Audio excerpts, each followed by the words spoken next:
one I've ever seen. Medical exam will be in a few minutes.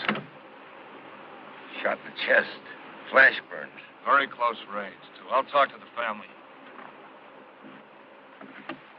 Give strong drink unto him that is to perish, and wine unto those that be of heavy heart. That's Proverbs 31.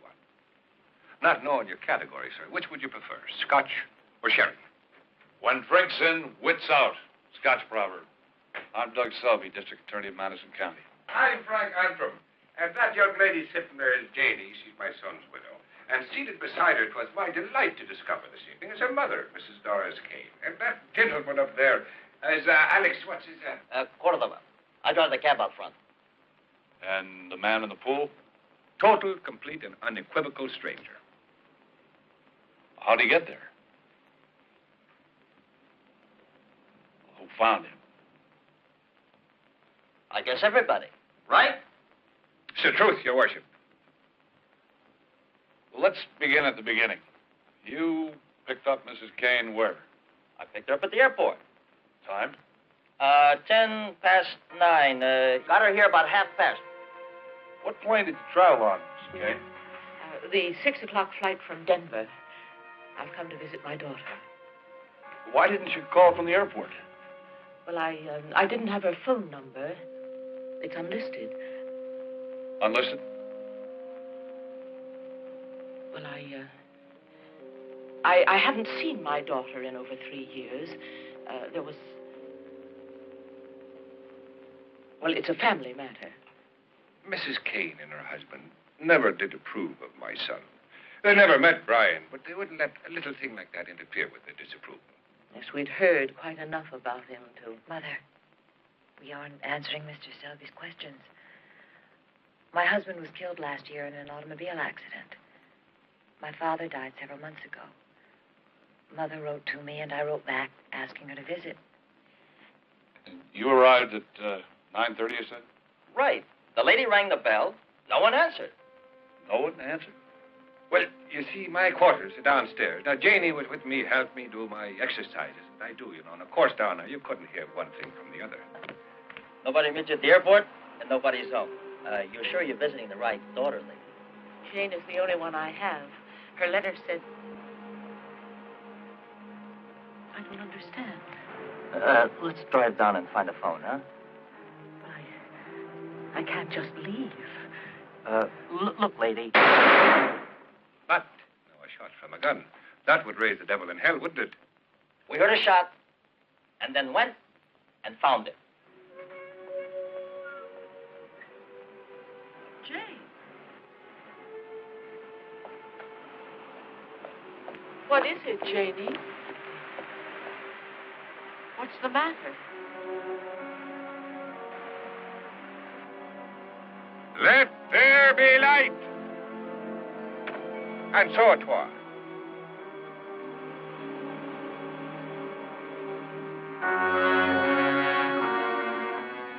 Then we telephoned the sheriff, and we waited for you right here.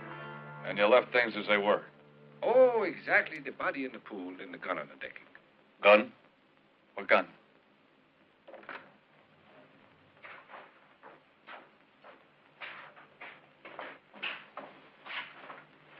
Evening, Doug. What have you got for me? Rex is out at the pool, Harry. He'll show you. Good. Selby. How come the sheriff's here, but the city police have to pick it off a radio call? These folks phoned Rex's office. You were notified as soon as we verified the debt. I wouldn't like to think you're trying to make me look incompetent just because we were on different sides in the election last year. Not now. This is Otto Larkin, Chief of Police from Madison City. Together, we'll want to take statements from you all.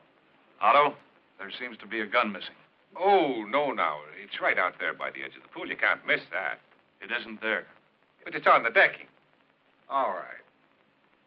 We'll find it for you. Charlie? Charlie, tell Bob Terry to come in, please. Okay, Mr. Selby. This gun, did all of you see it? And no one touched it? No, I mean, we all had eyes for the guy in the pool.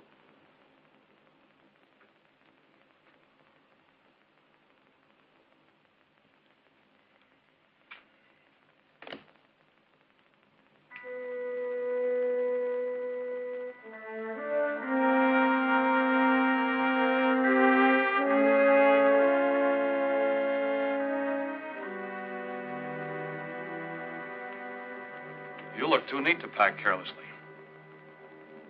Who put this in the suitcase?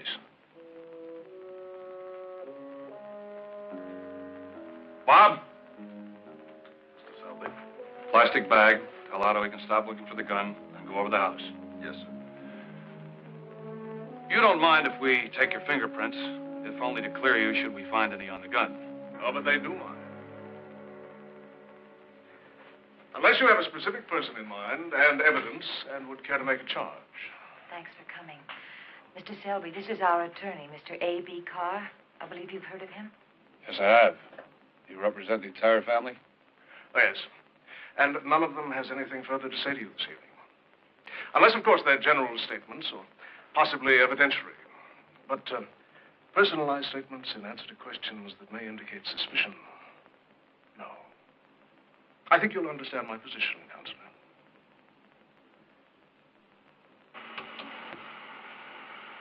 Now, this is a clear print of a right thumb that I found on a cartridge case in the cylinder of the gun. It was probably left by whoever loaded the gun. Does it match any print on those glasses we borrowed from the Antrim home last night? No. I sent the thumbprint into L.A. along with the serial number on the gun. If they have nothing, they'll check the FBI for us. Any line on the victim's ID? Nothing. We're checking, but he's John Doe for now. Yeah. He's right here. Harry Marshall. Morning, Harry. What do you got? 2 bullets. Both smack center in the heart. Or either one of them could have done the dirty work. Different calibers? 2 guns. That's Bob Terry's department. I'm not finished yet. What time did he die? Despite the legends, an autopsy won't give you any better than a few hours' guess. All I can tell you is that he was already dead when he went into the pool. No water in the lungs. Which bullet killed him? The one that went in first. Harry, which one went in first? I can't tell you. Only that the second bullet was fired so close and aimed so carefully that it ended the same wound made by the first one. But the angle was slightly off, so we have 2 wound tracks. Not that helps your problem. It sure doesn't. Any murder weapon I bring into court now would be discredited by a defense attorney. Unless I can prove which bullet was fired first.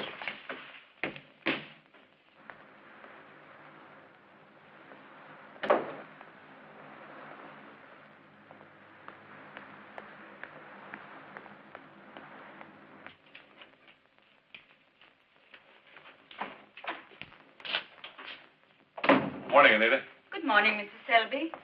Calls and mail on your desk. And Mr. Poland here has been waiting since I opened the office.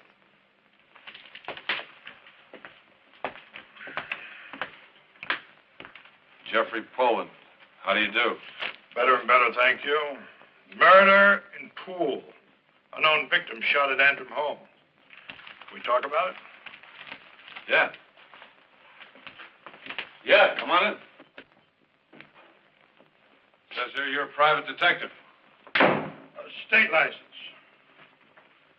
Came up from L.A. a couple of days ago. Bad scene. You came here to talk? Talk.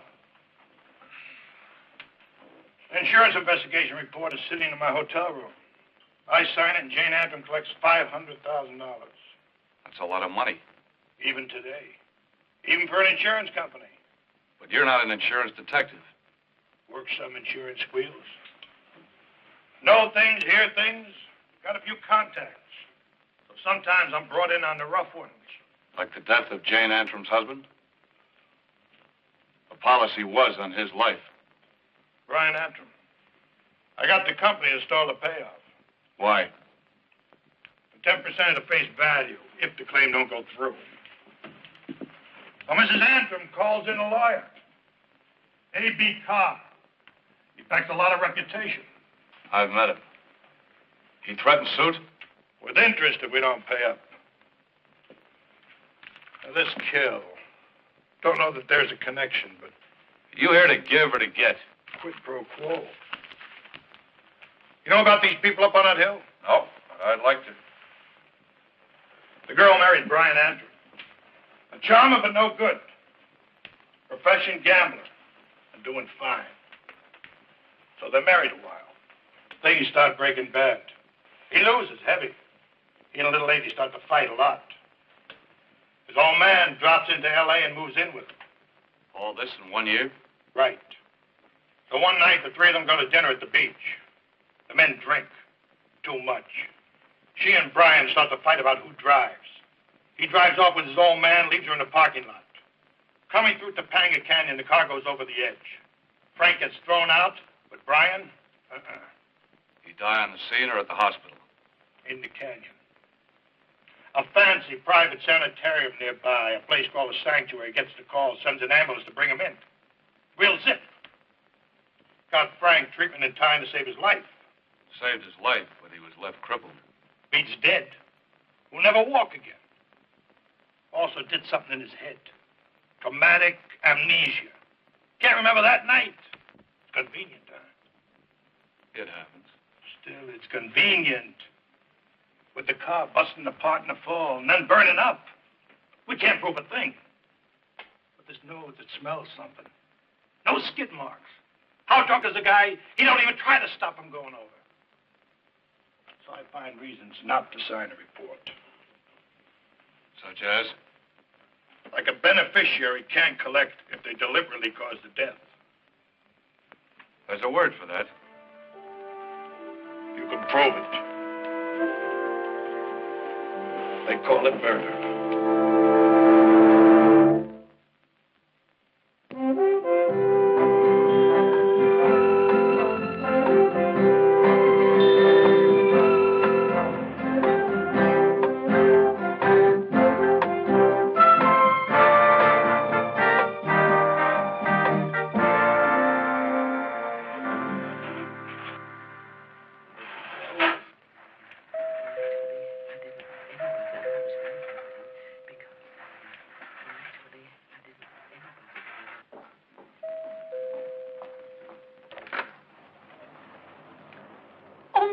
Selby.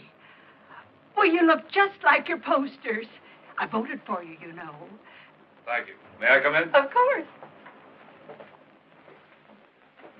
Mr. Frank's downstairs in his room with Mrs. Antrim's mother and that lawyer. Thank you. Were you off last night, Miss...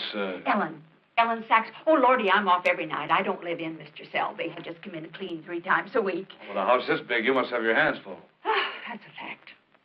Take a body and a half full time to do all this right. But that Mrs. Antrim, she don't want even half a body around. Secrets. Well, most people do like their privacy. Sure. Mrs. Antrim wants things kept private, all right. The way she keeps Mr. Frank downstairs, like it was a dungeon. Why would she do that? Between you and me and the fence post, there are things she doesn't want Mr. Frank talking about, things he might remember. And if he starts to, oh, Lordy, I'm afraid for him. Hey! Who's that phantom lover you're talking to, Eleanor? It's me again, Mr. Antrim. Doug Selby. May I come down? Well, if you can tear yourself away from that beauty, you're a better man than I am. Thanks, Owen.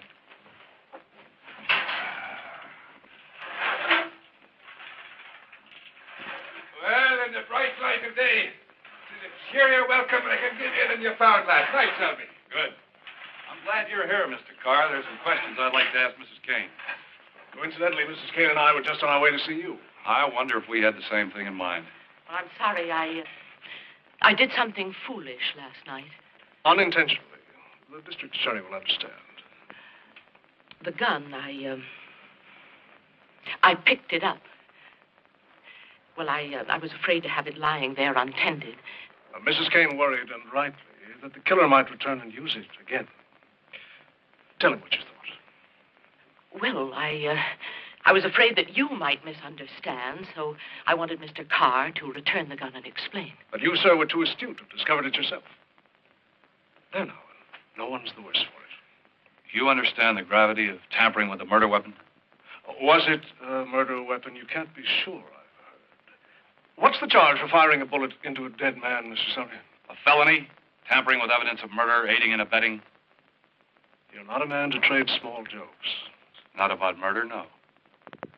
Mrs. Kane, were you afraid the gun might implicate your daughter? That question, Counselor, indicates that you've now ceased a general investigation and are aiming specific questions at a specific suspect. I shall therefore advise Mrs. Kane not to answer. The cut and the thrust, the flash of steel in the words. Tell me, have either of you drawn blood yet? There'll be no blood unless we uncap our foils in the courtroom, eh? If it comes to that. I understand you have trouble remembering things since your accident. Well, it's only about that night. There's nothing I remember of that. About all I know of it today is that my son Brian is no more and that I got wheels for legs. We'll soon have the insurance. That'll be some compensation. Do you think so now? And how much for a man like Brian? They tell me I've got wit, but I'm just a ghost to him. Why, that man would walk into the room and the light would... It sprayed out before him. Women took him for a darling, and men for a man. Oh, he was flawed. But then that just made him more of a human being, didn't it? Of all the people in the world that I've known, I love Brian best. I'm sorry. Was he your only child? There was none other. But then I'm spreading the pall over our... and Brian would be the last for that. I'm leaving, and you must have other business, shall we? If anything occurs to you, Miss Kane, would you please call me? I'm sorry I made your job harder. Well, thank you. All right, let's climb up out of the pit. I'll race you to the top of the mountain.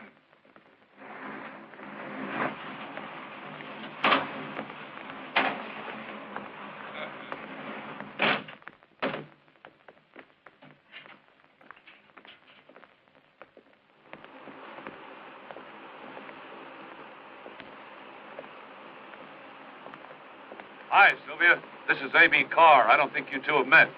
Miss Martin is a reporter for the Madison Times. Charming. Mr. Carr, wouldn't you like to talk your clients into a first-class interview with the press? But, my dear, that would be too dull, even for sleepy little Madison. Well, perhaps you tell us what made you decide to move to sleepy little Madison. Well, we all need a quiet place after the daily wars, and Madison is so close to Los Angeles that they'll grow together anyway. You mean that Los Angeles, the monster that's going to swallow the world? Well, it will be one city, Los Angeles to San Diego. As Selby. The administration his group replaced represented the early reaching tentacles of megalopolis. Well, we did beat them. Yes, but for how long? And do you really want to stop the advance of the 20th century? Do I have to take it all? Or can I take the best parts of it, blend it with the best parts of the old? Oh, it's a package deal. Bad comes with the good.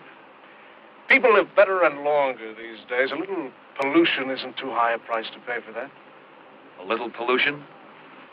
All you take out of life are its values, leaving nothing but corruption. No thanks. The quality of my life is at least as important as its length.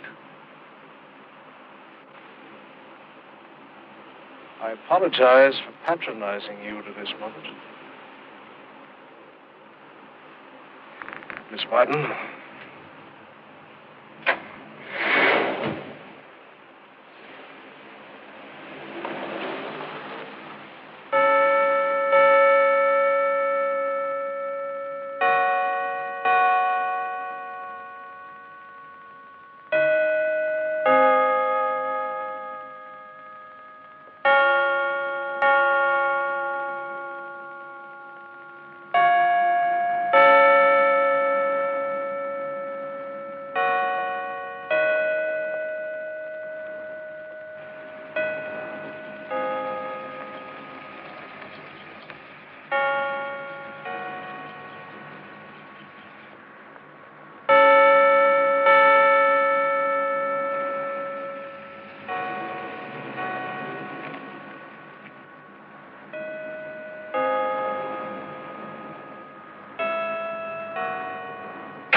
You're in trouble.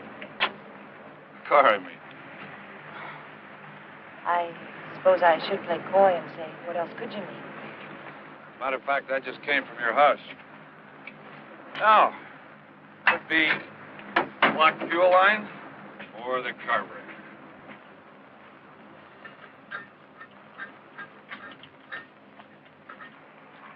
Did you find what you wanted at my house?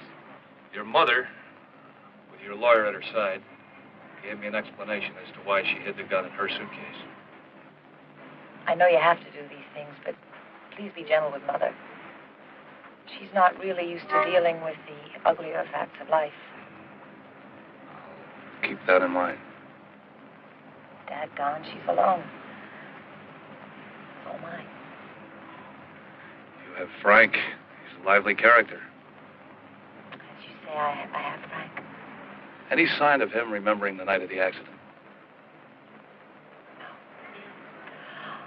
You having any luck? I have to go. In a minute. You know, I think there is something to heredity. Frank he's a great character. I imagine your husband might have been cut of the same cloth. Oh, yes. Brian was that. I remember when I first met him, he reminded me of a poem I'd learned in high school. The wind was a torrent of darkness among the gusty trees. The moon was a ghostly galleon tossed upon cloudy seas. The road was a ribbon of moonlight over the purple moor, and the highwayman came riding. The highwayman came riding up to the old inn door.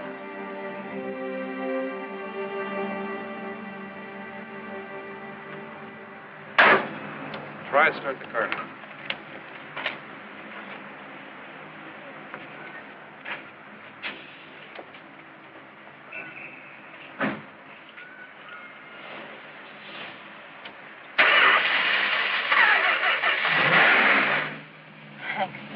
Drop this thing off in the garage and have that carburetor cleaned. Oh, well, that'll have to be next week. I really... Who's that? Oh, nothing. I have to go. Thank you.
He went to pick up the package L.A. sent. They've got to fix it on John Doe. Good. Tell him I'd like to see that stuff when he gets in, will you? Oh, Dub, those two bullets that were in the body, one's a Peters, 9mm. The other's a Winchester, 38. It was fired from the 38 Colt police special that you found. You couldn't by any chance tell me which one went in first, could you? I might, with a little more magnification. Then magnify. You fix the murder bullet, I'll buy you the best dinner in Madison. Give me a little incentive. Make that in L.A. Like I said, I'll buy you the best dinner in L.A.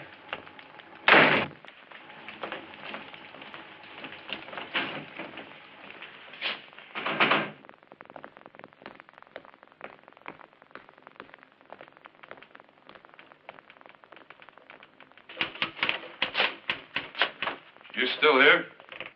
Where would I go? Do yourself any good with that stuff I gave you? What you gave me were suspicions. Nobody ever confessed on just talk. You got anything, Anita? Just some letters for your signature. I'll put them on your desk. Thanks. Here. Why don't you go home? If anything comes up in your line, I'll call you. Got nothing else to do. So maybe sign a report and give away $500,000. My client makes money if I just sit here and do nothing. You know, the way you've been acting, you'd think it was your $500,000. Here's that package from L.A., Doug. And here's a wanted poster they were just putting out on our John Doe. Morton Rome. Yeah. Rome and the Confederate were convicted of criminal extortion last week. They beat up the guard who was moving them to Chino and took off with his gun. Serial number on the guard's gun matches the one we found at the Antrim home last night. There's more. The thumbprint on this fella, Rome's accomplice, matches the one Bob found on the cartridge case. Pete Cardiff.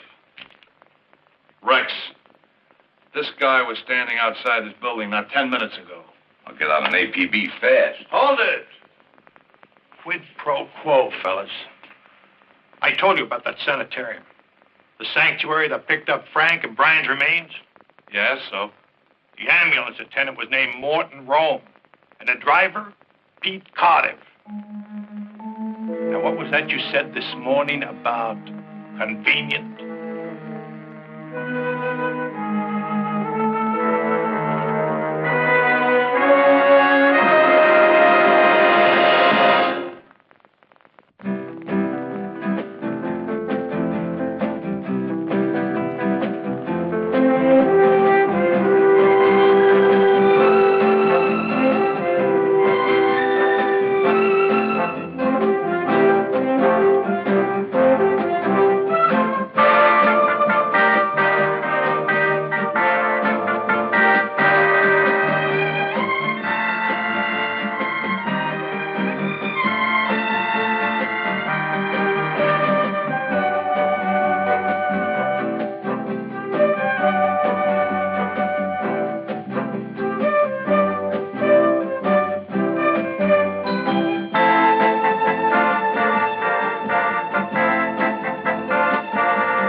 Patients are people in the public eye. They have personal, medical, and psychological problems. They must have their privacy. Dr. Garnett, an informal talk is the best way to ensure that. Why did you fire Morton Rome? He was convicted of extortion. Did that tie into the sanctuary? I can look it up. He, along with his buddy, one Pete Cardiff, he overheard a patient rambling under anesthetic. It had nothing to do with your case. Oh, then tell me about the Antrims. Which one, Brian? Nothing we could do for him. Frank, we saved his life. And that's absolutely all I have to say to you. What were the extent of his injuries? Would you like it better if I subpoenaed your records?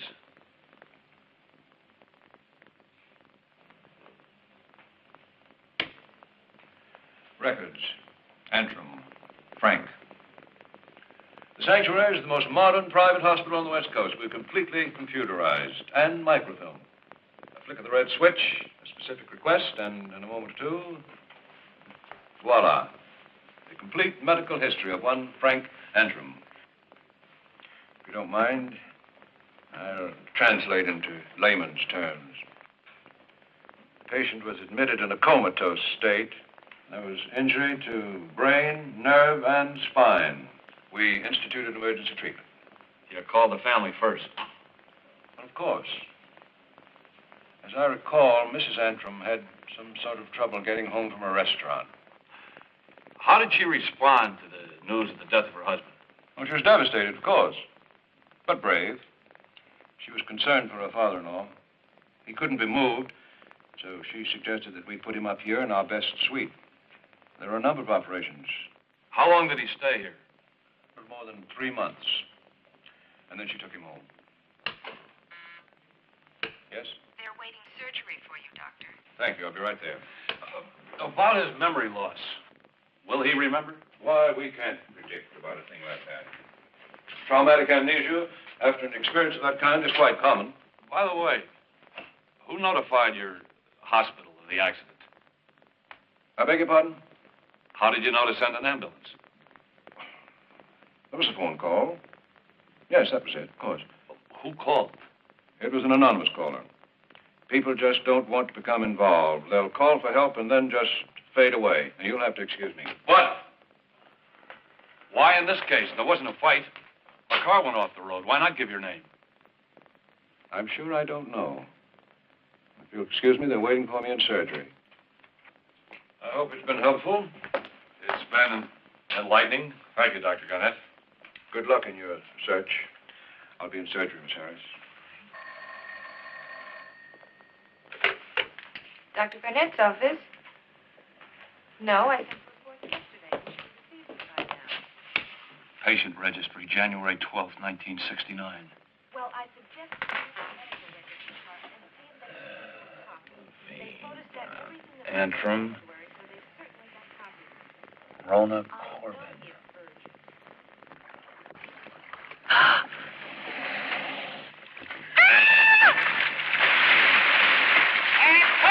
Say that. And that's a print. Very good, Rona. Bring your playmate with you while we get our next setup.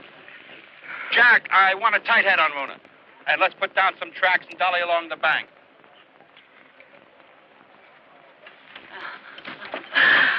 Aren't you a dear to wait for me? And speaking of weight, curse the sadist who discovered that figure control comes from attaching tons to one's body. Let's see. Thank you, darling. Who are you interviewing for? Was it AP? No, as I told you, Miss Corbin, I'm the district attorney of Madison County. Oh, yes, of course. Are you enjoying your stay in Hollywood, Mr. Sweetie? Selby's the name. About your stay at the sanctuary. Oh, no. Naughty. That's no man's land, soldier. Rona's little hang-up. Not for publication. Gentleman's agreement? How do they treat your hang-up at the sanctuary? Don't be silly now. Honestly, Rona does not have a drinking problem. People just like to talk. Gossip. Well, let's not talk about Rona then. Oh, but I'm fascinating, really. You are that, Miss Corbin. But there's a man named Antrim. What's that fink got to do with anything? Good question. I don't know anything about the lousy crook. It's been years since I've even seen dear old Bry, really. Right. Brian. Oh, where did you last see him? Oh, it was ever so long ago. You heard about his death? Long past due, sonny boy. Tragic, though. Any man's death diminishes me because I'm involved in mankind. You know where I got that? John Dunn. And you said it in one of your pictures. What do you make of the talk about his accident not being an accident? Who said that? Do you know anybody who'd want to kill him? I'd heard he owed money to the mob. He might have been so terrified of them, he killed himself. No, suicide's a pretty drastic way to avoid being killed. Well, how about they killed him? I mean, he wouldn't pay his debts, so the mob took care of him. From the picture of the same name. No, again. Tough as it was to collect from Brian alive, it was impossible to collect from him dead. You got any other notions? Yeah, Buster Brown. You'd better go home now. Oh, I'm sorry if I've upset you. It's Frank Antrim I want to talk about. Who is Frank Antrim? Brian's father. He was treated at the sanctuary. He had suite 220, January 12th. The guy next door? That was Brian's father? Well, didn't you talk to him? The sanctuary, you don't talk to anyone. You do your thing and you go home. I was 3 weeks that time getting resting. Nerves. Go bother whoever moved in after I left. It's that early period that interests me. Tough. Look, I don't know the Antrims, except Brian, and he was trouble. The only handy thing he ever brought me was Garnett in the sanctuary. The rest was a bad scene, and I kicked it. How did he bring you Garnett? All right, everybody, fun time. Everyone back into the pool. I have to go now. You have been sweet. May I have your robe, darling? Thank you, darling. And you must come again, soldier. In the meantime, keep a lovely thought for Rona.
Doug, they're setting you up for a kill.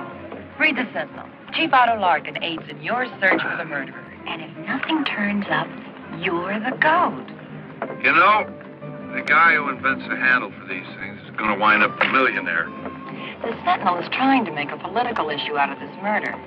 Sylvia, how'd you like to do something constructive for me? If this meal is a bribe, the least you could do is feed me off china plates with silverware that doesn't bend. There is some information that an enterprising reporter could dig out of her newspaper's board. Could she now? About Rona Corbin. The movie star? I want to find out about her spending time at the sanctuary.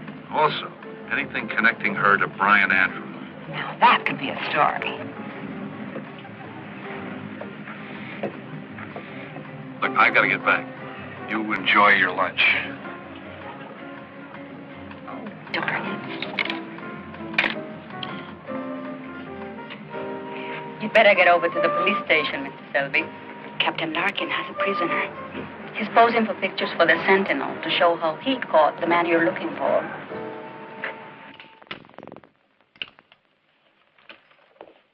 Don't forget to send me prints of all of those.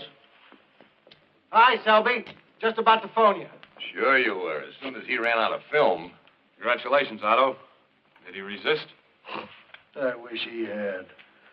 Mr. Cardiff, has Chief Larkin informed you of your right to remain silent and to retain counsel? Oh, you don't have to tell that one about counsel. He's all fixed. What do you mean? Tell the district attorney where I grabbed you. Like the man said, I don't have to say nothing, so you tell him.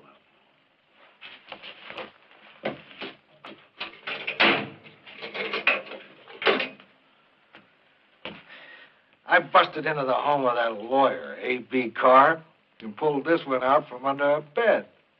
But Otto, you should have gotten a warrant. I didn't want to chance him getting away. All right, let's go over it again. How? Well, Charlie was cruising the back lanes when he sees this joker sunning himself in the yard. This guy ducks into the house when he spots the police car. Otto, even you ought to know you can't bust into a man's home without a warrant. Carr must be in L.A. on business, and we haven't got much time, fellas. There isn't much we can do now. Doug, you're a bright boy. Put your mind to it. All right. If I made a mistake, it was in trying to do my duty. We're all in this together, on the same side. Come on, buddy, come up with something.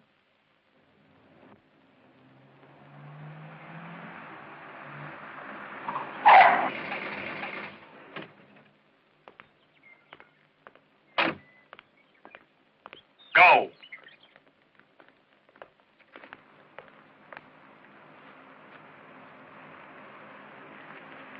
Doug, we found it.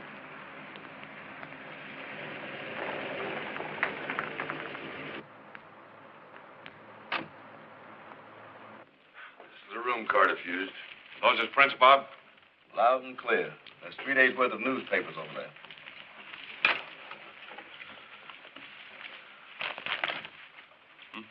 It's 3 days since the night of the murder. Yeah, and that creep lawyer has been hiding him out on us. Your head should go nicely beside that of the boar. May I have it now, Counselor? Search warrant signed by Judge Faraday. You can go ahead with your work, Rex. On what grounds did this judge of yours issue this warrant? He's not mine. As for grounds, today's your housekeeper's day off. I questioned her at home. She volunteered a signed statement that a man's been living here. She also identified Carter's wanted poster. And she gave me her keys to your home. Well, I'm sure the poor ignorant woman said a number of things, none of much legal worth. Not enough for a warrant. So I see. Well, I've been staying in my apartment in Los Angeles. I know nothing of what you think you're finding here. Evidence that a wanted man has been living in this room for 3 days. Unless you want to claim this as your normal reading matter. Oh, we all have our little hang-ups. By the way, did you find anyone here? Yes, Cardiff. Before or after you secured this warrant? You represent Cardiff? But before we talk about that, what do you intend to do with whatever it is you might find here? There's a question of harboring a wanted criminal. As you say, a question. But there's also a question of entering my home without a warrant. Also a question. What do you suggest? What you intended, I suggest, when you secured this warrant. If either of us presses his point, it might prove embarrassing and inconclusive. So shall we drop all the technicalities and address ourselves to the fact that you have a prisoner in custody? That might save the taxpayers. All right. I represent Cardiff. I want him returned to Los Angeles immediately so I can start his appeals. And I propose he be held in connection with the murder of Morton Rome. In that case, I want him charged, or I'll secure a writ of habeas corpus for his release. I'll secure a complaint this afternoon charging him with murder. And we'll immediately arraign and set a date for a preliminary hearing. Naturally.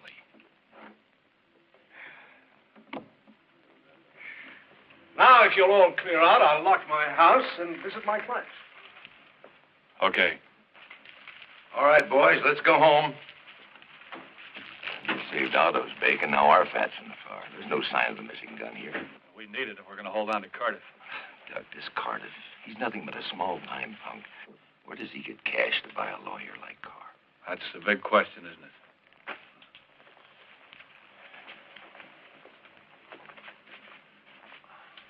No. Keep them. I wouldn't want your trip to have been for nothing, Counselor. It wasn't. So I broke into his house and hid out, waiting for Mr. Carr to come home. I wanted him to handle my appeal. I didn't have Mr. Carr's knowledge or his Here's the word you want, consent. That's the word, consent. So you came to Madison only to find Mr. Carr? So help me God. Not to look up any member of the Antrim family. The what family? I see. You don't even remember a wrecked auto in Topanga Canyon? One man dead, the other badly injured? About a year ago. That one? Sure, it was some... Hey, Antrim. Don't tell me that family lives in this town. Hey, how's that for coincidence? Yes, how is it? Reasonable. What about your partner, Morton Rome? That's a crime what happened to Mort. Why don't you get the guy who hit him? I'm working on it. You don't know anything about it, right? On a button. What about the gun that was found at the pool with your fingerprints in the cartridge case? Sure, I checked the load once, but Mort carried the gun all the time. You never fired. Now what? Unless you can prove that the gun you hold is the murder weapon, I advise my client to travel no further on this fishing expedition with you. Yeah. Send me back to L.A. so they can put me in jail to protect society. I'd like a few minutes with Mr. Cardiff now, if you don't mind.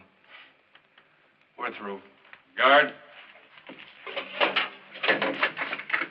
Miss Selby. You think you'll have enough time to prepare for the hearing? 3 days? More than enough to assemble evidence of probable cause. Well, we shall see, Counselor. Good night. Good night.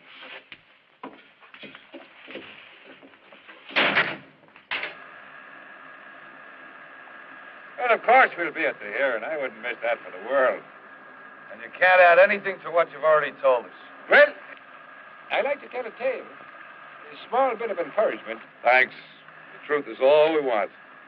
It's not enough that my legs is crippled, but you'd bend back my tongue as well, would you? Oh, here comes me Eleanor, me cupbearer. Your cupbearer's only going to bear you 1 cup today. You've got to cut down on the caffeine. Quite right. I'll take whiskey. Oh, no such thing.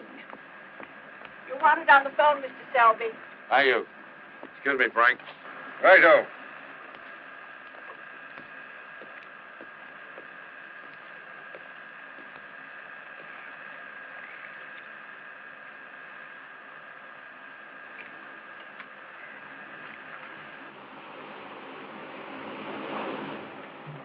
Where's the phone?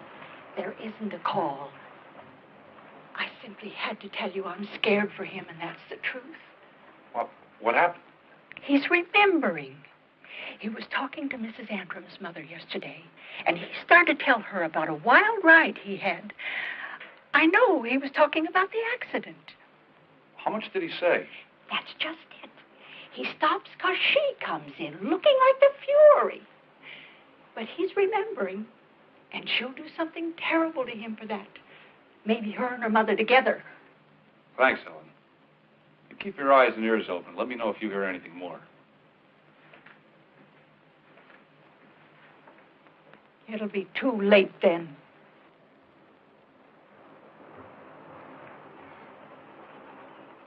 How you going, Doug? Is it duty calling your way? As long as you didn't see Cardiff here, you're of no use to me. Well, with a wee bit of a nudge, I could see even the fairies in the garden. We'll have to do without. By the way, can you remember anything more about your accident? What's that all about? I still have to find out why Cardiff and Rome came here. If I could remember, I'd keep it to myself. For if there's any fault to lay in the death of my Brian, I settle that up myself. That's the job of the law, Frank. The law? It has no zest to it. Do you know, Doug, when I was a young man, I ran away from Brian's mother. I left her to take care of the boy alone. I thought you were close to your son. I was a stranger to him. I beat about the world hanging on to it with these fingernails of mine. But when I come back, a derelict and a wreck, Brian, he just took me in and he gave to me life. Because without him, Frank Andrew would be dead. So you see, when I tell you that there's nothing in the world I wouldn't do for Brian, I tell you no lie.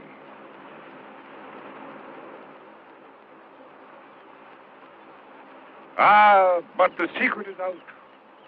For I have been carried away and the walls have ears. You've been talking too much, Frank. You'll tie yourself. Oh, that's most unlikely. I'm on to my favorite subject. So I heard. He has so little company, he will ramble when he's got an audience. Well, now, what is it you're afraid I might say, sweet Jane? I'm leaving anyway. Would you like to walk me to my car? Thanks for trying, Frank. 'Twas my enormous delight, my boy.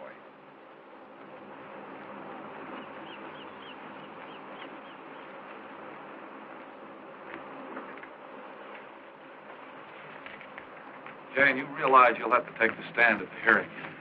I got the subpoena. You know, you're in the poem, too. A redcoat troop came marching, marching, marching. King George's men came marching up to the old inn door. So that's it. I'm the king's man after your precious highwayman. Well, I'm afraid my tailor's fresh out of redcoats. I'm sorry, Doug. It isn't you. I just wish it were over. The insurance claim paid and I could go away from here. There's danger. Danger? I only meant that Frank would be better if I could take him away from here. How better? Just better. I hate it. The money running out, the suspicion, the dirty, grubby hands pawing at our lives. If I could only wash it all away, go back and start over. No one can. If you'd like to talk, I'd like to help you as far as my job will let me. And if it's something else, I'd like to help. As a friend. As a friend.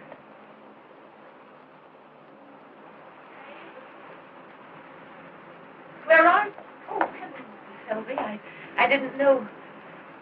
Jenny, I simply can't talk to this housekeeper of yours. I'll be right there, Mother. Thanks for your offer. I'll keep it in mind.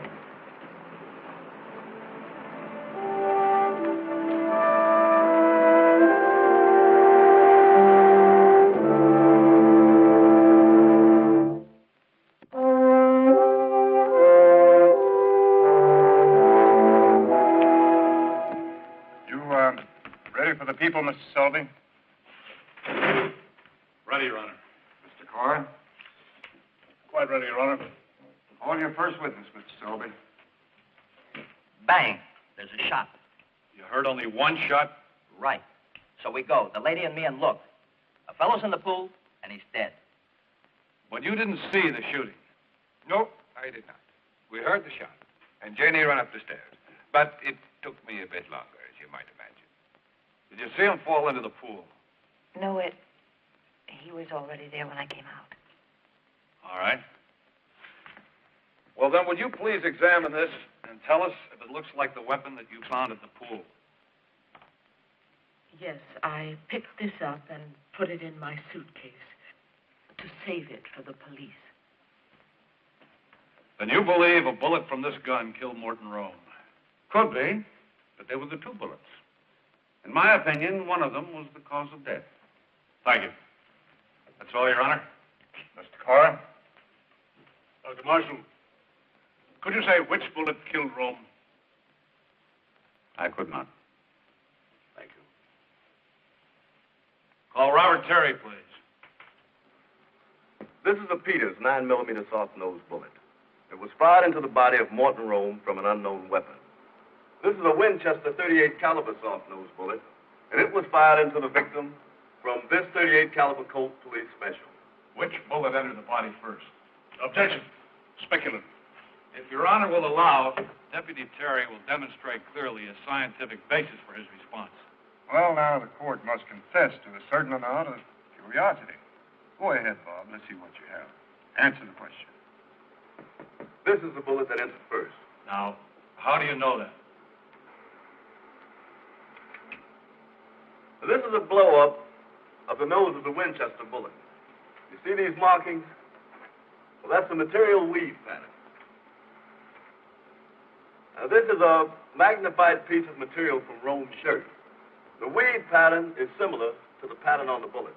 How did the marks get on the bullet? The first bullet entered, carrying an opening in the cloth. The soft lead traveling at high velocity was marked by the threads as it passed through. The second bullet, coming through the hole in the cloth, which had already been made by the Winchester, picked up no marking. The Peters bullet, this clean one, was obviously fired later in an attempt to confuse the evidence. Objection to that extremely speculative conclusion. Sustained. But I do find the speculation fascinating. So, Your Honor, we've shown that death was inflicted by the Winchester bullet fired from the police special. Deputy Terry has also demonstrated through Cardiff's fingerprints that he had been in possession of the weapon.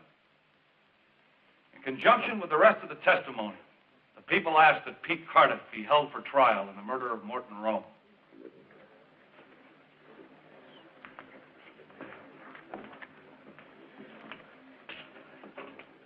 Granting the ingenuity of some of the forensic testimony, the logic is flawed. I would counter by stating that the first bullet was the Peters, fired into the victim while he was dressing and thus shirtless.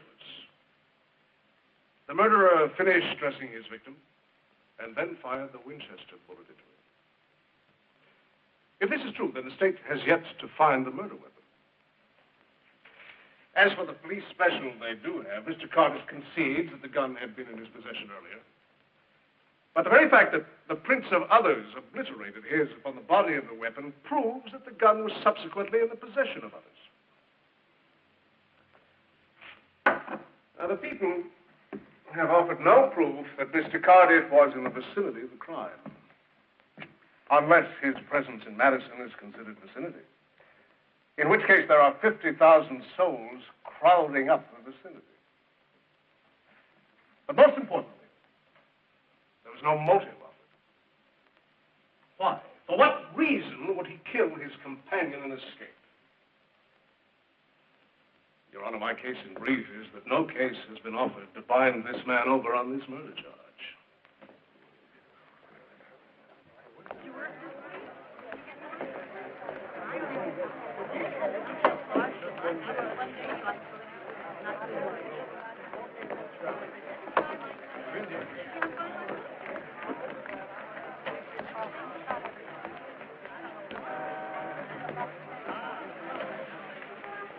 You blew it. Thanks, Anita. Look, Holden, the judge's ruling didn't make my day either. Sorry, but if you could have held Cardiff, I could have stalled signing my report. Well, you did a grand job, lad. It was the judge who done you in. Mr. Poland, now that you've seen the teeth of our attorney, do you think you might be wanting to release that money? Not much, no. Wouldn't you like to tell me how your car ran off the road? Oh, did you hear that now? He's thinking that I wouldn't delight to tell the story if I could remember it. He's intimating, Janie girl, that you'd take $500,000 for Brian. That's a question, ain't it? No, Poland. The question is whether you sign your report within 24 hours. Or I institute suit against you and the insurance company for the money, interest, and character assassination. Shall we go?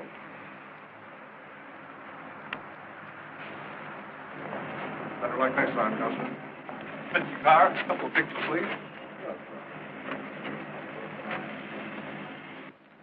I'm gonna bring that girl down yet. Or that phony lawyer, so help me. Easy, Poland.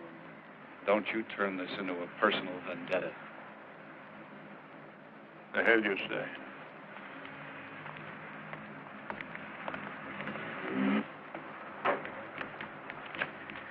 Bad break in there, Doug. Won't look good in the papers, I'm afraid. Thanks, Otto. Now what are your plans for Carter? Charlie and me are going to run him straight down to L.A. He's their problem now. You going to stand here all day? Take me for your leader.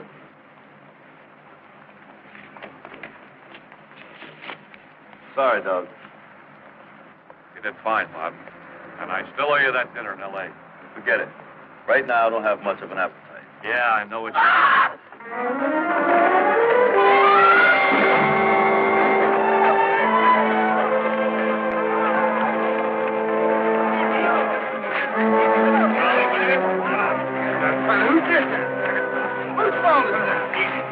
Charlie, easy.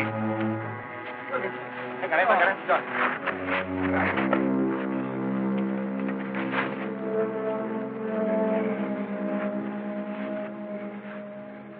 Are you okay, Frank? I'm all right. I'm all right. But what the devil happened? Well, I don't know. The chair just seemed to twist away. Didn't you feel it, Janie? Well, they must have caused something. Yeah, right on my foot. Somebody is going to get sued. Otto, get him out of here. Come on, you can cry tomorrow.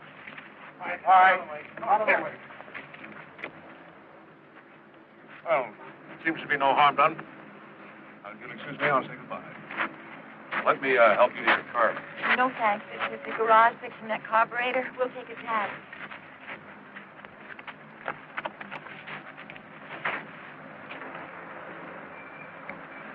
Cardiff's getting away with murder. All we can do is stand here and wave goodbye.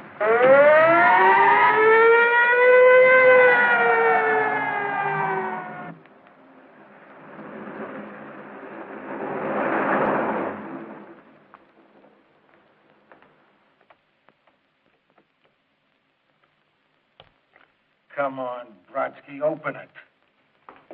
Ooh, look at here what we got now. Where's that picture you took? Oh, sorry, Chief. That picture is going to be on the front page of the Madison City Times in exactly 1 hour, along with a story about Chief Larkin was overpowered by his prisoner, then left handcuffed to another officer while Cardiff escaped in the police chief's car. Get out of here! Oh, I'll go quietly, Chief. See you later, Doug. How did it happen? He had a gun. Cardiff. We weren't 15 minutes out of town when he's ramming a gun in my side. Made us drive out in the desert and dumped us. Took our car, keys, guns, everything. And Otto misplaced the master key. Otto, how did he get the gun? I bet that shyster lawyer slipped it to him. Carr wouldn't get in that deep for anyone. Must have been someone else. The trial. Or that accident with the wheelchair. You know, during that pileup, anyone could have shoved a gun into Cardiff's pocket. Ow! What's that pick? Cardiff's loose with an arsenal. We better find it fast. Already called for roadblocks.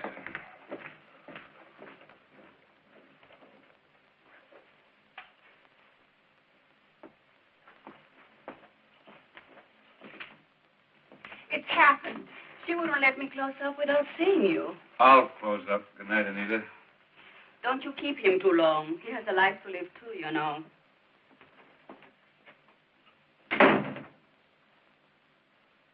What happened? Something to Mr. Frank. I told you it would. What? It all started when they got back from the trial. She and Mr. Frank, they were down in his room fighting. Did you go downstairs? I started to, but Mrs. Antrim. she was coming up. She told me to mind my own business. Then she wanted to go out, but her car hadn't come back. So she sent me into town to shop for the groceries in my car. She just wanted to get me out of the house. It was dark and real quiet when I got back. So? There was nobody home. Well, what about Mrs. Kane? They dropped her off in town earlier. But it's Mr. Frank's room I wanted to tell you about. It was all torn up like there'd been a big fight. And to one side of his room, on the floor, What? blood.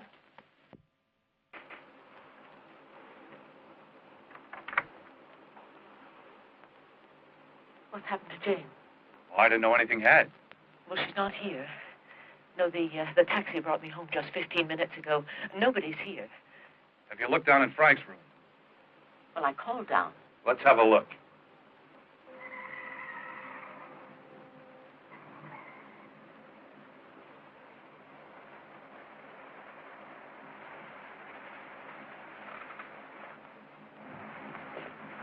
Jane? Janie, are you all right? Why shouldn't I be? Where have you been? When the mechanic returned my car, I just went out for a drive. Why? Where's Frank? In his room, I guess. No, he doesn't answer. Oh, well, he must be sleeping. Well, I put the car away.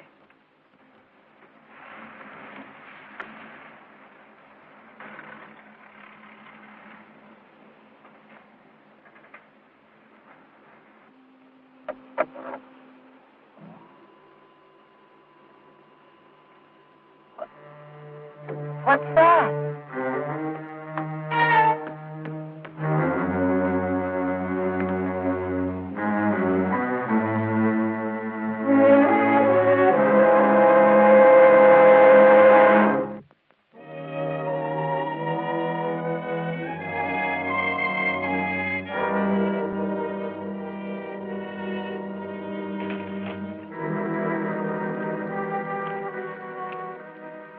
What do you got, Robert?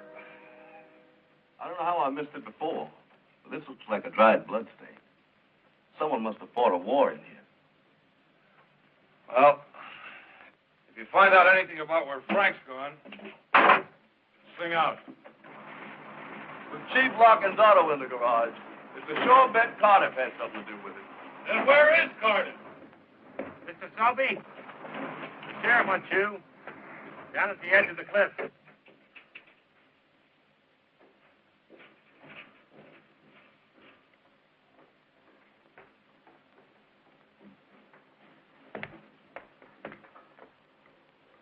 Listen to me. How many times do I have to tell you my car's been found? You can stop looking for it.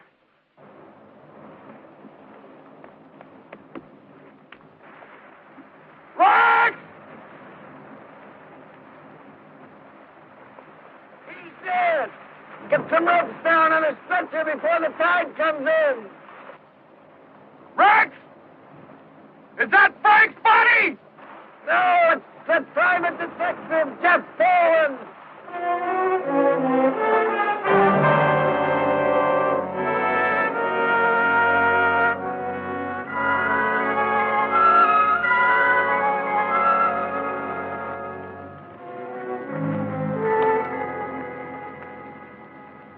Can't tell very much. Multiple contusions from the fall, head bruises. Could be anything. Get on the autopsy right away, will you, Harry? Sure thing. Doug, maybe Poland came to make Frank remember. They fought here. Frank was strong enough to cause a fuss, and they both won over. No, I can't buy that. Read the ground. You're the elk hunter. You read it. There's no grooves. Should be if the wheelchair was involved.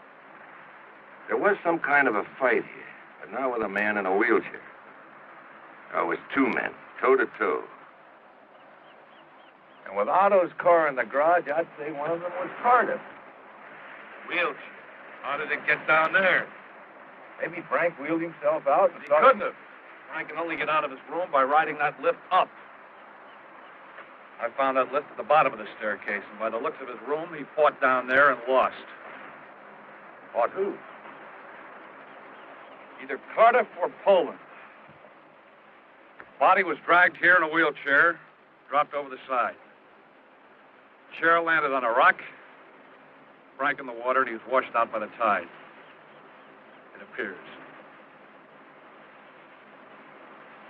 No, physically, I don't think Poland could have done it. But there was a fight here. How do you figure that? Try this. Poland saw Cardiff dragging Frank. He jumped him and was killed for trying. Why? Why kill Frank? All right, say Poland stumbled onto something, had to be taken out in the spur of the moment. But Frank, that had to be premeditated. Why? I can give you a reason. His memory came back. Say it did. Who's threatened? His daughter-in-law. And she stands to inherit the $500,000. No. Jane Antrim couldn't kill two men by herself and throw them over the cliff. No, but a strong young thug for an accomplice could have. There's a link with Cardiff going back to the death of her husband.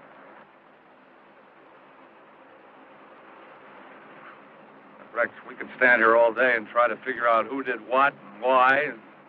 Come on, let's try to find something concrete.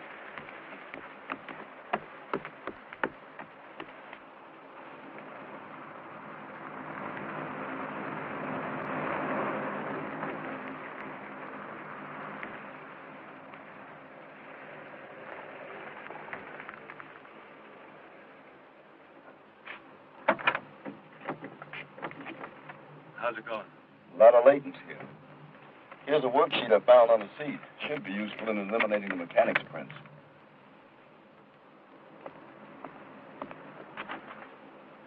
I've been expecting you. A lawyer's work is never done. Mrs. Antrim phoned. Naturally, she's very upset. I have a doctor coming. He'll want her to go to bed at once. Sedated. You are sure she wouldn't want to help us find out what happened to her father-in-law first? I assure you, if she had any information, she'd give it to you. She's inside waiting for you. God!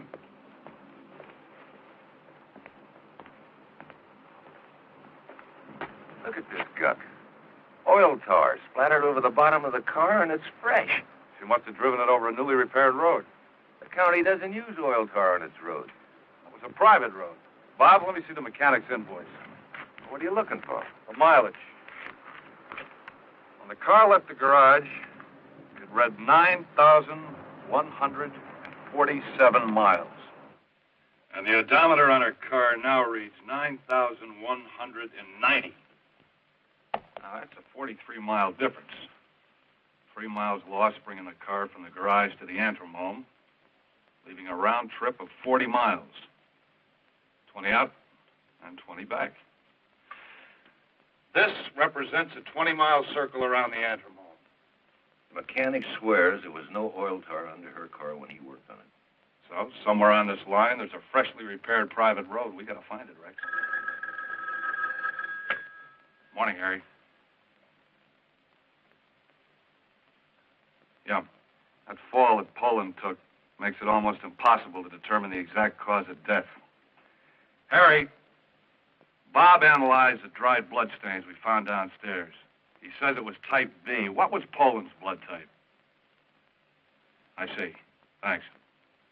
Type O. Then Poland wasn't killed in Frank's room. Now, what's your move, Doug? I'm driving down to Los Angeles. Now, you look out. You know, someone down there might have sent Cardiff.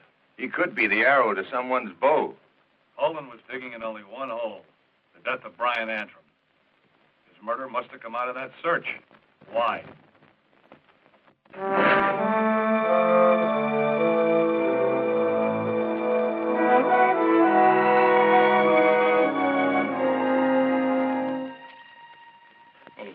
won't resist a court order, Mr. Selby, but it seems... Here's the copy of Mr. Antrim's medical record, Doctor. Thank you, Miss Harris. By the way, Dr. Garnett, is there any reason you didn't tell me that you'd known Brian Antrim? I didn't think that was important. I had done minor surgery on him years ago, early in my career. I'd forgotten it, that's all. It's quite a coincidence. His accident so near your hospital. It had to happen near someplace, didn't it? Life plays funny tricks. So does death. Like your ambulance driver and his attendant turning up in Madison. I'm sure you'll find it has no connection with the sanctuary. Certainly we'll find the truth. You know,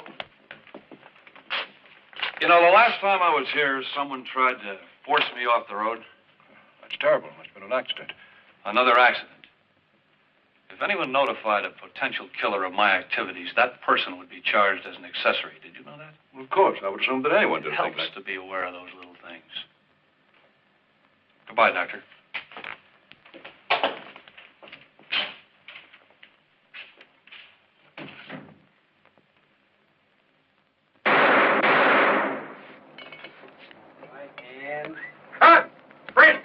Really, darling. Now, Rona, you're beautiful, darling, and you have no idea how good that's going to look in a tight close-up. Now, please, Rona.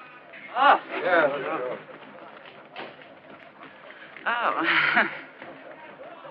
Oh. Do sit, Mr. Soldier. It's exhausting looking up at you. Selby, the sanctuary, remember? Look, sweetie Pooh, close the door on that. Did you ever know a Morton Rome or a Pete Cardiff at the sanctuary? Look, Miss Corbin, it's a murderer I'm after. Won't you help? In a word, no. Bye. What are you doing? Don't do that. Please don't. Don't.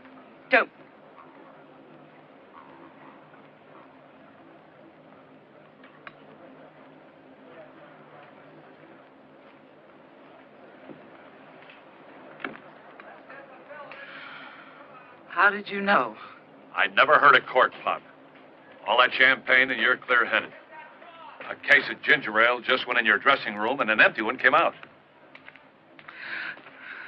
I tasted some champagne once. Yuck. Why all this camouflage to cover up the real reason you go to the sanctuary? It's hard to see the scars left by plastic surgery. Some joke, huh? Rona Corbin, sex symbol, put together by a plastic surgeon. It's not a major crime. Look, I'm not a kid anymore. That is a major crime these days. You gotta be young or you insult people by not dropping dead. Especially in this business, and there's no middle years. You're young or you're old, period. You'd rather have people think you're a drunk. Listen, there's some fun in a good-natured tippler. But a sex symbol who has her face lifted every year is a bad joke. All this is my thing, and I love it, Selby. So don't blow it for me, please. I want to know about Brian Antrim. Oh, look, I was a kid. We got into some trouble, and he dumped me. When I became a starlet, he showed again. When it looked like my career wasn't going anywhere, out he ran again. Then bang, when I made it big, hocus pocus, Brian. But I'd smartened up, I told him to pack it. That's the last I saw him, so help.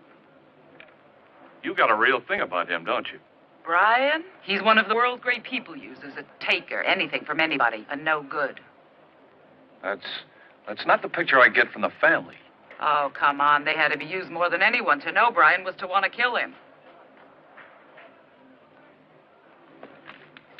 Miss Corbin, how was Brian connected to Dr. Garnett? Years back when Garnett was trying to raise money to open the sanctuary, I think Brian brought him some gamblers looking for a straight investment. You never saw Frank Antrim at the sanctuary? Not really. Twice. They'd wheel him down the hall and into his room after his operations. Could the operations have been back here someplace where it might affect his memory? It could be. He was all bandaged up. There was one wild thing about him. His night visitor. His what? His night visitor. Every night someone came into his room. I could hear pacing like an animal in a cage. And then thumps, crazy sounds, heavy breathing afterwards. It was a weird scene. But during the day, nothing. Quiet as a grave. Don't worry about your thing. It's a secret.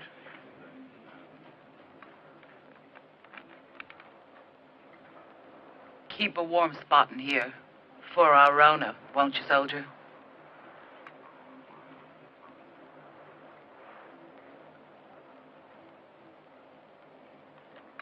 That's so you don't go away with the notion that Rona's only a figment of Dr. Garnett's imagination.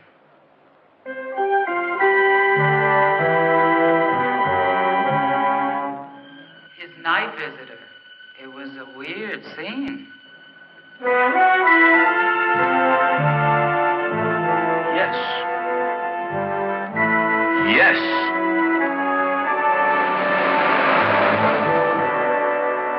Rona's only a figment of Dr. Garnett's imagination.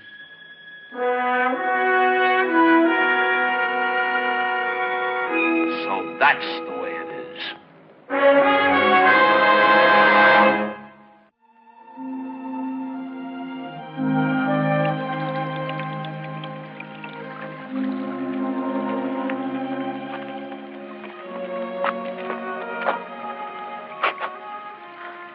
Look at the moon. It's lovely tonight. It's your talisman, the moon. It brought you your highwayman, didn't it? Then look for me by moonlight. Watch for me by moonlight. Come to me by moonlight. Though hell should bar the way. He won't, you know. Why do you say that?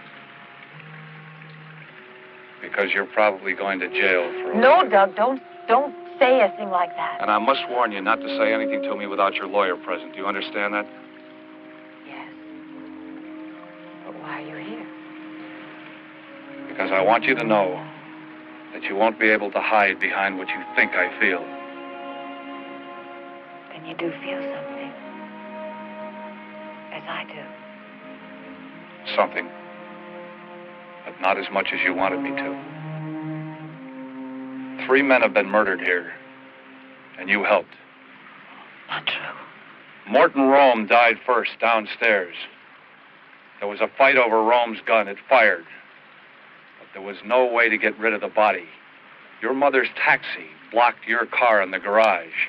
So Rome was carried on the patio, and a second bullet was fired from a different gun to muddle the evidence. Lies. Lies. Why would Rome come here? For money. So he wouldn't tell about the death of Brian Antrim. I don't want to hear. But you know. That's why Rome and Cardiff came to see you. No, it's not true. None of it's true. When you find Cardiff, he'll tell you. Cardiff drove the ambulance that night. He was too young for the part. That's why Rome had to play it.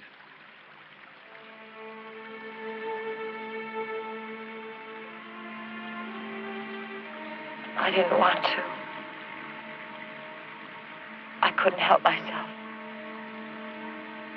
He was too strong for me.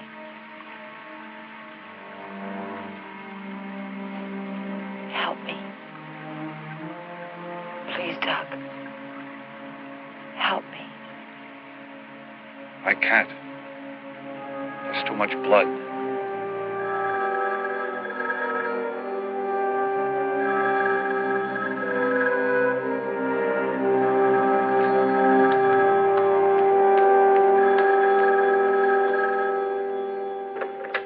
Selby. We're on our way.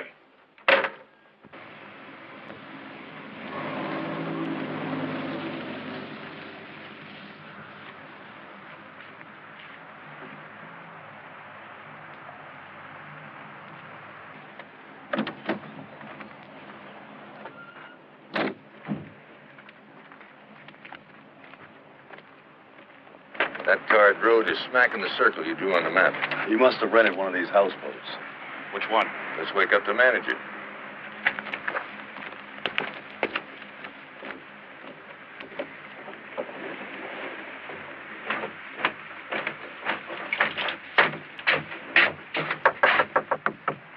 that 9mm pistol we're looking for. What do you want? You rented a houseboat in the last day or so. Louder, speak up, will you? What boats have you rented in the last 2 days? What's that? Who are you? Which houseboat did you rent?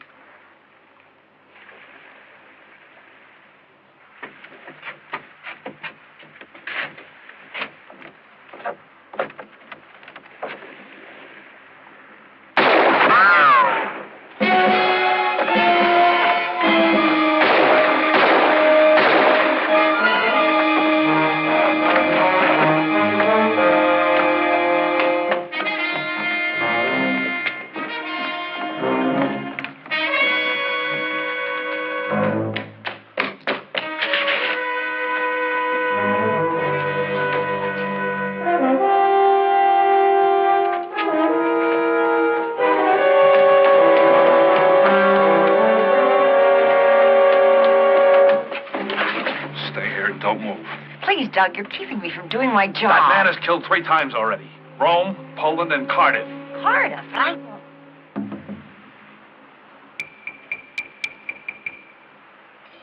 Move.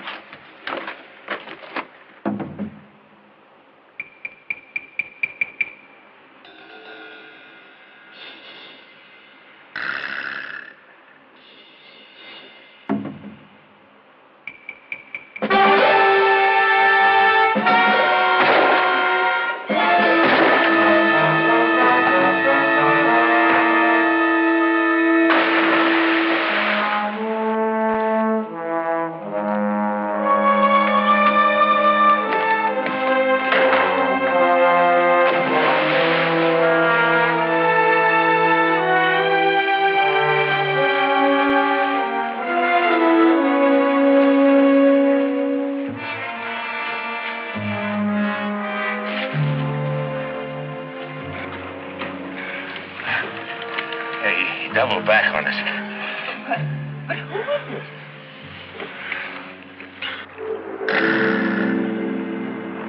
Frank Antrim.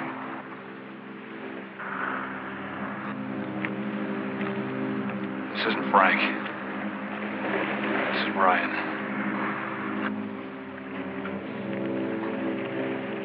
But how? Why? He told me why one day at lunch.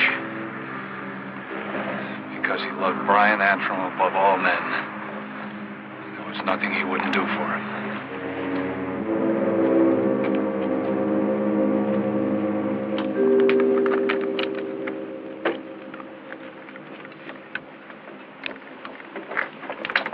After you get the shots of the pool and the Palisade clips, rush them to the office so they make the morning edition. I'm on my way. Good. Tom, check all your men and keep them posted around the house until we take them out. Rex, you better get down there with Bob and keep an eye on things. But don't get so close they can't talk private. Letting them talk to their lawyer in their own house. I don't know why you're so good to them. They should be in lockup right now. They'll be in lockup soon enough. A little humanity mixed with due process doesn't cost a cent. Mr. Selby, somehow I feel responsible. I don't understand. Please, tell me. How did it all happen? Why? Well, I don't know why. But I can tell you how it happened. Brian owed money. Money he didn't have to the syndicate. To save his life, he decided to die with Dr. Garnett's help. That would cancel the debt and bring, through Jane, $500,000. He hired 2 other accomplices, Morton Rome and Pete Cardiff. First, Brian had to build a new role for himself. His father had died in Europe, but nobody knew that. So Rome, posing as Frank, Brian's father, took time off from the sanctuary and came here for a visit. The night of the accident, your daughter, her husband Brian, with Rome posing as Frank, Brian's father, went out and put on their drunk act in front of the restaurant. Then Rome and Brian drove to meet Cardiff, waiting with the ambulance at a dangerous curve in a canyon road. Dr. Garnett had taken a dying derelict into the sanctuary. His body was in the ambulance. They transferred the derelict's body into Brian's car. Then, setting fire to it, they made sure it'd be totally burned before pushing it over.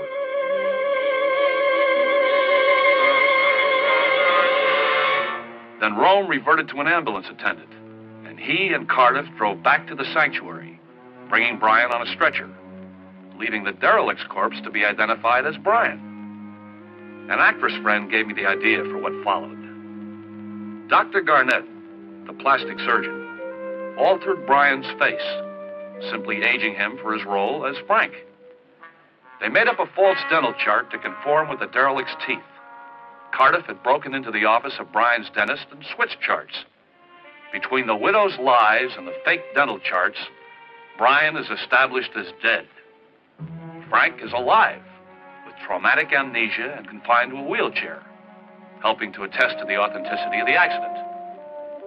Up to then, they'd made no mistakes aside from Brian's noisy exercises in his hospital room every night. They bankrupted themselves paying off their accomplices, only to find their own payday held up. Stahl, Jane, and Brian rented this house and retained A.B. Carr to force payment. On their own, Rome and Cardiff got into trouble. Escaping from the police, they needed cash to get away.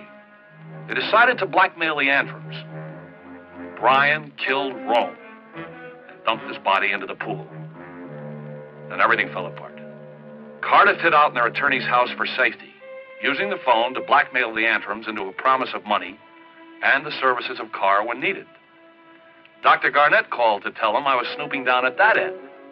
So Brian stole a car and tried to stop me by causing another accident.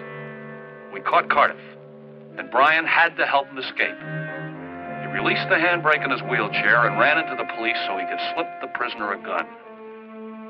Then Cardiff escaped in the police chief's car and came here for his payoff.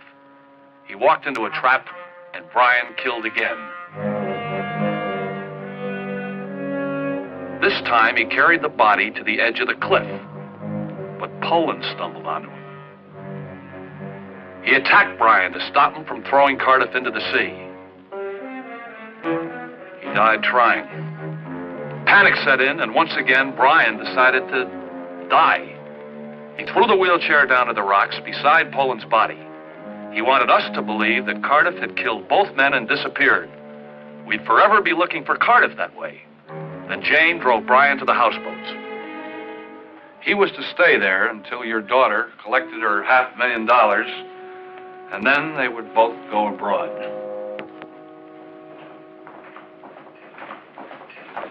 I used to take those stairs back there 3 at a time when there was nobody around to watch me. Thank you for freeing my legs.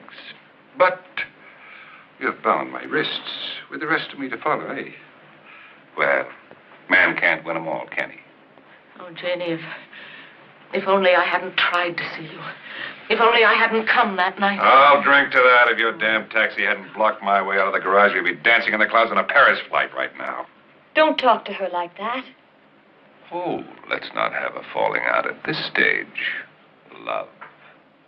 And don't use the word love to me. Oh, I did love you. And because of that, I did things that I can't bear thinking about. But love isn't a thing that you feel. It's a tool you use to get money. A weapon with which to kill people.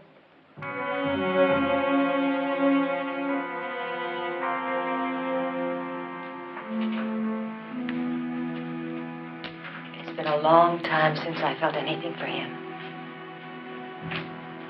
Anything but fear. I went on because I didn't know how to stop. And he was too strong. Please, Doc, believe me. It doesn't matter. Don't say anything more. Anything I say you will use against me. You are, after all, the king's man. Someone has to be.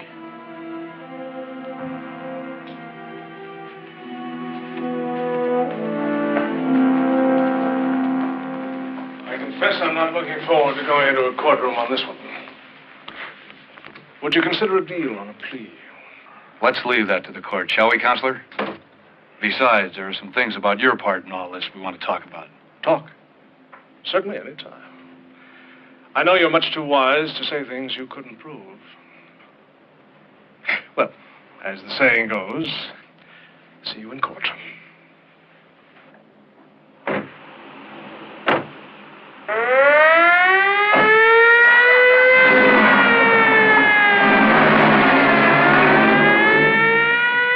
Now, how about lunch tomorrow with real china and silver that doesn't bend? You know- And what? Jane Antrim was wrong. You're not the king's man. I've decided you're mine. Oh, and what makes you so sure that you Be want... careful. I must warn you that anything you say... I know will be used against me.